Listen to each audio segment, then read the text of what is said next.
Kattappana Bombay garments പ്രിൻകോസ് പടി റോഡിൽ concrete ജോലികൾ ആരംഭിച്ചു. വർഷങ്ങളായി തകർന്നു കിടന്ന റോഡ് ഗതാഗതയോഗ്യമാക്കാത്തതിൽ വ്യാപക പ്രതിഷേധം ഉയർന്നിരുന്നു. ഇടുക്കി കവല ബൈപ്പാസിലേക്കുള്ള കട്ടപ്പന ബോംബെ ഗാർമെന്റ്സ് പ്രിൻകോസ് പടി റോഡ് തകർന്നു കിടക്കുവാൻ തുടങ്ങിയിട്ട് വർഷങ്ങളായിരുന്നു. നിരവധി തവണ മാധ്യമങ്ങൾ റിപ്പോർട്ട് ചെയ്യുകയും റോഡ് നന്നാക്കാത്തതിനെതിരെ വ്യാപക പ്രതിഷേധം ഉയരുകയും ചെയ്തിരുന്നു. എന്നാൽ റോഡ് ഗതാഗതം സുഗമമാക്കുവാൻ അധികൃതർ തയ്യാറായിരുന്നില്ല. തുടർന്ന് നഗരസഭയുടെ നേതൃത്വത്തിൽ റോഡിൽ കോൺക്രീറ്റ് ജോലികൾ ആരംഭിക്കുകയായിരുന്നു. ഈ റോഡിലെ ടാറിംഗ് തകർന്ന് രൂപപ്പെട്ട വലിയ കുഴികളിൽ വാഹനം കുടുങ്ങി അപകടം സംഭവിക്കുന്നതും പതിവായിരുന്നു.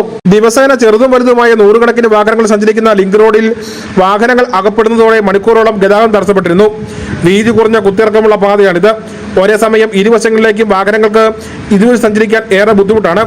ഇതിനോടൊപ്പം റോഡിലെ ടാറിംഗ് തകരുക കൂടി ചെയ്തതോടെ യാത്രാ ദുരിതം ഇരട്ടിയായി മാറിയിരുന്നു. വർഷങ്ങളായിട്ട് തകർന്നു കിടന്ന ബൈപ്പാസിലേക്കുള്ള റോഡിന് ശാപമോക്ഷമായി.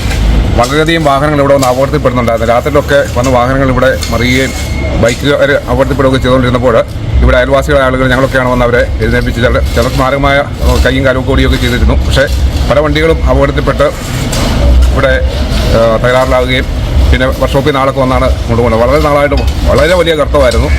അത് ഏതായാലും മുനിസിപ്പാലിറ്റി മുൻകൈയെടുത്ത് നന്നാക്കിയതിന് വാർഡ് കൗൺസിലറിനും മുനിസിപ്പാലിറ്റിക്കും ഞങ്ങളുടെ ഈ പ്രദേശവാസികളുടെ നന്ദി അറിയിക്കുന്നു. ഇവിടെ കോൺക്രീറ്റ് പൂർത്തിയാകുന്നതോടെ ഗതാഗതം സുഗമമായി മാറും.